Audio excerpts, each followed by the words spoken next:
Hello, this is my presentation on Lydia E. Hall. Her theory is known as the care, core, and cure model.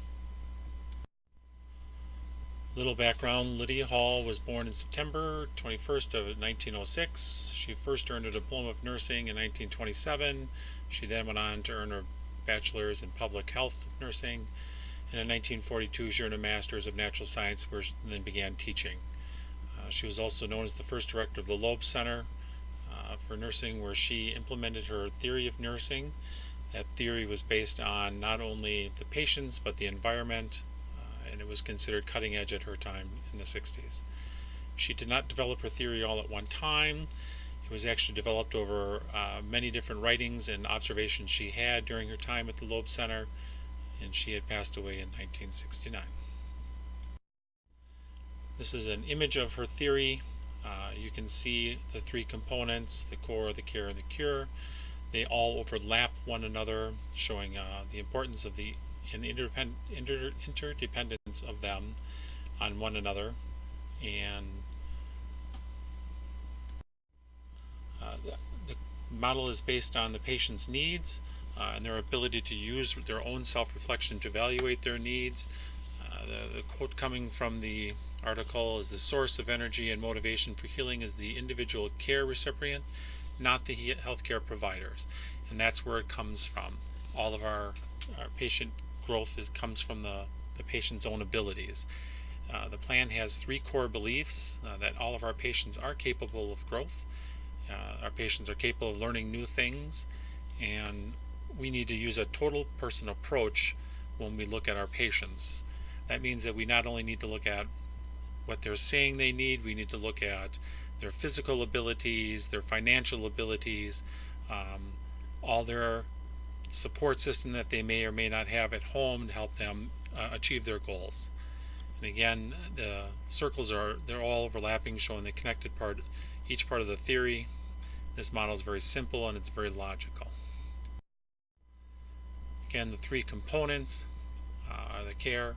That's the direct care that's provided by us, the nurses. The core, that's the patient and their needs and their desires and desired outcomes. And the cure, that is the medical interventions provided by not only the nurses but all the medical staff. In the care circle, that represents the nurturing component of nursing. Then that is exclusive to nursing. Nurturing involves the concept of mothering, and that's the care and comfort of the patient, the direct contact we have with them. This time that we spend with them provides for us to teach patients and them to learn things from us, even with the simplest things. When we're assisting our patients with these daily functions of life, such as bathing, dressing, and eating, our main goal in that is providing comfort, making them feel more comfortable about being in their situation. And by providing this level of care, our patients and nurses, we have this opportunity to develop a closeness, and that close, intimate relationship we develop can help that our patients express emotions with us and fears, and that can help guide the care that they receive. The core circle, again, is the patient themselves, and that's how we drive our care. It's based on our social sciences. Our RNs and our patients develop an interpersonal relationship, and by having this closeness, our patients express their feelings to us, again, their fears about their disease process, and with that knowledge, we can then help develop a plan of care for them. And by listening to our patients when they're expressing their fears and all that, they develop a solid sense of self-identity and maturity, which then can help develop some motivation for them when we are encouraging to them, and we can show that they have made some progress in the hospital and that their feelings are valid and values are valid, and we are listening to them and their needs. Again, the cure circle, it's based on pathological and therapeutical sciences. These are the direct medical interventions we provide to patients, such as oxygen, diuretics, medicines, physical therapy. This plan is shared by everyone involved, all the members of the healthcare team and our patients, And our biggest job as nurses during this time is that we become advocates for our patient and make sure that things they have told us are things that we can pass on to other members of the team. Again, the fears they have about certain treatments, maybe it's financial issues that the physicians are unaware of, that they're not able to afford their medicines, physical restrictions they have, or fears about going home and being alone and not having care. This is something where we can express to the social workers that we need to set up some additional care for them once they get home, some follow-up care. The strengths of this plan, the three terms, care, cure, and core, they're all unique to Hall. None of the other theories have it. And it's very simple and logical, easily explained. It's also very flexible. It can be adapted to many different settings. The weaknesses involved in this plan, Hall herself doesn't apply her theory to those under 16s, to what she considered pediatric patients. The plan is very open and flexible, doesn't have a lot of structure, a lot of direct rules.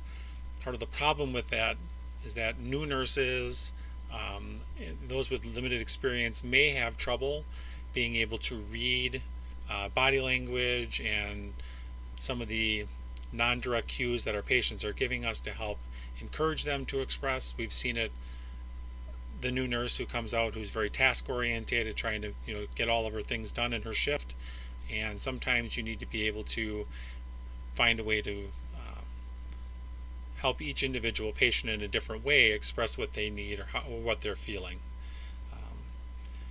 The other problem with this plan is that it doesn't start really until someone's had an acute illness and they're already in a facility, and it doesn't do much for prevention of illness or health maintenance. As far as practical applications go, we're going to apply her theory to congestive heart failure patients. Again, during her care phase, that's our direct contact with our patients, our direct physical contact. It's our direct hands-on care. So when we're giving diuretics, oxygen, anxiety medicines, trying to help them relieve that immediate anxiety they have and that immediate trouble with breathing. During this time, we do develop a relationship of trust, and that's because our patients are seeing us do interventions, and they usually, in congestive heart failure patients, will see some form of relief relatively quickly. At this point, we can start communicating and teaching our patients about what's going on and their disease, and at this point we're already starting our discharge planning. During the core phase,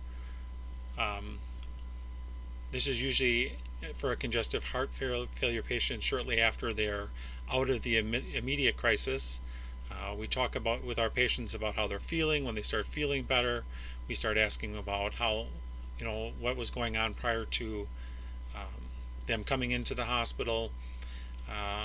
And this is when we would learn how they are managing their disease, how they may express concerns about how fast this episode came on, and their ability to manage these things at home alone, or if they're being a burden to those they stay with.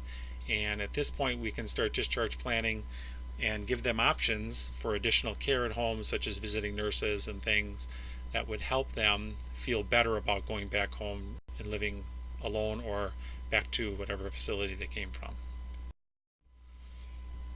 And then during the cure phase, these are the direct medical interventions we do when we do physical assessments on them and vitals and weights, which is most important with congestive heart failure patients. We develop our care plans around these patients' individual needs to try and help them the best we can. We start our education on things that we know they need to know and things that they seem to be struggling to understand. And again, direct application of all medications, the diuretics, their potassium supplements, other things like that. In conclusion, Hall's theory is very simple. It's based on three concepts of care, cure, and core. It covers most patients in many settings. It's very easy to explain not only to people with medical knowledge but non-medical personnel, and that includes our patients. And most importantly, it puts our patients and their needs first instead of what we as healthcare providers think need to be done. And most importantly, it takes into account their feelings, their concerns, fears, and how motivated they are in developing a plan of care for themselves, and how well they can continue with their lives outside the facilities. Thanks.